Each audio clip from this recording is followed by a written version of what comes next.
Oh, I'm Kurt Helfrich, a certified tourist guide here in Washington, D.C., and I'm standing at one of my favorite places to bring visitors.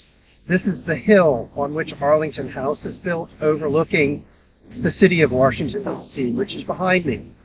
Now, if you look behind me, what you're going to be able to see is basically Memorial Bridge crossing the Potomac River, leading to the Lincoln Memorial, the National Mall, which then extends 2 miles from the Lincoln Memorial to the Capitol.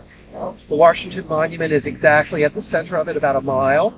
This whole ensemble is a very unique urban landscape, human-made, and actually something that owes a great debt to the person buried at the tomb right here. That's Pierre-Charles L'Enfant, who was a French military engineer that lived during the French Revolutionary period. He was raised in Versailles.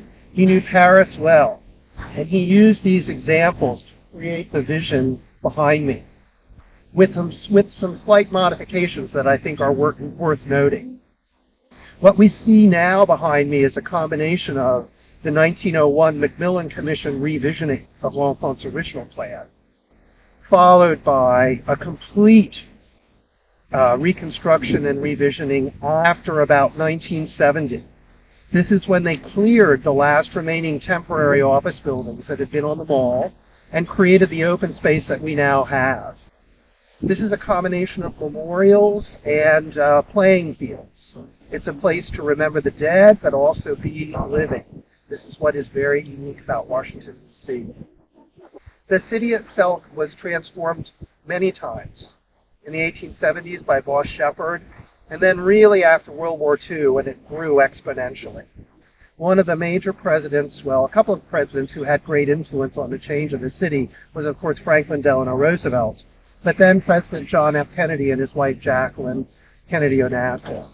John F. Kennedy famously rode back from his inauguration from the Capitol building up Pennsylvania Avenue and noted how shabby it was.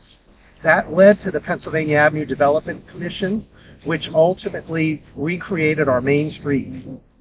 Mrs. Kennedy was concerned about Lafayette Square, an enclave of historic houses that was going to be destroyed in the 1960s.